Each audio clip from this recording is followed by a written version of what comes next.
हा, नमस्कार.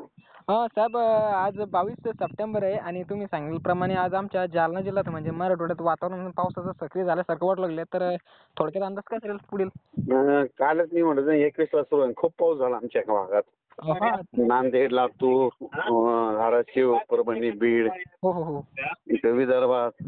हा, ठीक आहे. हम्म. तुम्ही सांगितलं होतं त्याप्रमाणे तो 20 कसं आता 20 22 पासून ते 28 तारखेपर्यंत जास्तच आहे जरा. कोणत्या कोणत्या भागात राहू शकतो साहेब? सगळ्यात जास्त उत्तर महाराष्ट्रात आहे. उत्तर महाराष्ट्र, इकडं मराठवाडा.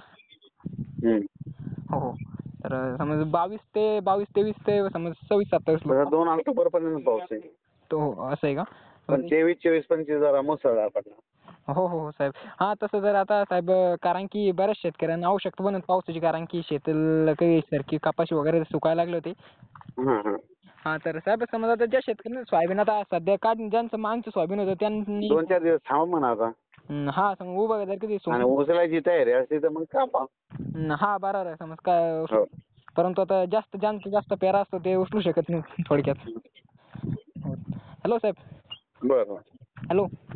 हा, बोला ना. मला साहेब आता समज हा. समज साहेब आता पाऊस येऊ लागला याच्यानंतर परत पाऊस येईन का? पुन्हा येईल ना नंतर ऑक्टोबरमध्ये. असं आहे का? हो, तेच म्हणलं कारण की मागील शेतकऱ्यांचे प्रश्न होते की नेमकं समज आता हा पाऊस शेवटचा ठरू शकतो किंवा नाही पुन्हा एकदा हे होणार आहे पाऊस. हो. साहेब तुम्ही सांगितलं होतं की समज 20 तारखेपासून, तसं तर 20 तारखेपासून इकडं आमच्या तर नाही, परंतु इकडे उत्तर महाराष्ट्राच्या वगैरे भागात सुरू झाला. हा. पण आज उत्तर महाराष्ट्रात अतिवृष्टी होणार आहे. उत्तर महाराष्ट्रात का? हम्म. इकडं साहेब नॉर्मल पडेल का आमच्या इकडं मराठवाडा, विदर्भ? नाही, सगळीकडे पडून जाणार. तीन पाऊस सगळ्यांनाच येऊन जाणार 2 तारखेपर्यंत. हो हो. बरं समज. तसं आज वातावरण सक्रिय झालं साहेब पूर्णतः. बरं. चालतंय. हो.